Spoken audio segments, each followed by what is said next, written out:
Elias Mpendi Magosi incarne aujourd'hui la voie de l'intégration en Afrique australe. Depuis le 18 août 2021, le Botswanien dirige le secrétariat exécutif de la Communauté de développement de l'Afrique australe, SADC, une organisation qui regroupe 16 États et plus de 360 millions d'habitants, représentant un PIB combiné de près de 720 milliards de dollars. Nommé lors du 41e sommet des chefs d'État et de gouvernement au Malawi, Elias Magosi s'est fixé une priorité, consolider la paix et la sécurité comme socle du développement économique régional.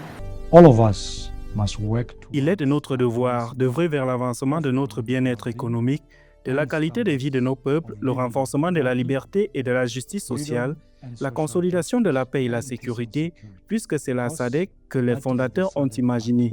Et j'en ai l'intime conviction, c'est la SADC que nous voulons.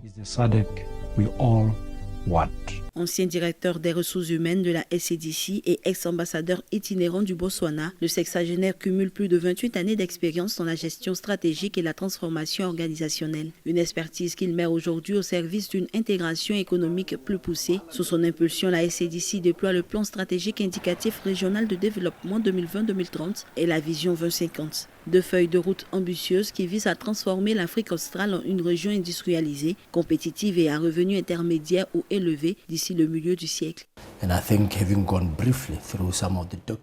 Après avoir brièvement examiné certains documents, notamment le programme de modernisation, la ceinture et la route qui repose principalement sur les infrastructures, il apparaît clairement que nous avons des projets prioritaires en Arabie Saoudite dont la majorité est axée sur les infrastructures. Nous ne pouvons pas améliorer le commerce ni l'intégration sans se concentrer sur les infrastructures.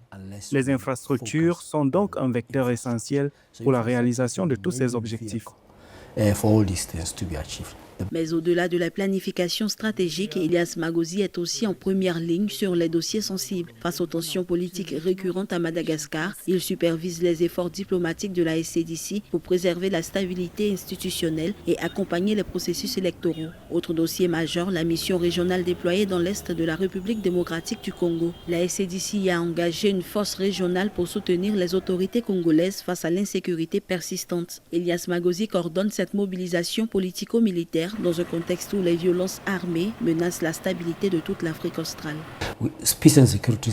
La paix et la sécurité restent une priorité. On ne peut pas industrialiser sans attirer des investissements directs étrangers dans un environnement instable. On ne peut pas espérer que les investisseurs directs étrangers investissent dans un contexte d'insécurité. La paix et la sécurité sont donc essentielles. Il continuera à promouvoir la paix dans les zones où nous avons des missions. Nous fermons une mission au Mozambique et nous en avons ouvert une en RDC. Il supervise cette dernière conjointement avec le président de l'organe, le président de la Tanzanie. Entre diplomatie préventive, sécurité collective et industrialisation, Elias Magosi s'impose comme l'un des architectes de la coopération en Afrique australe. À l'heure où le commerce intra-africain progresse sous l'impulsion de la ZLECAf et où la stabilité devient un impératif économique, son leadership place la SADC au cœur des dynamiques régionales. Une ambition claire, faire de l'Afrique australe un pôle de croissance intégré, stable et compétitif sur la scène mondiale.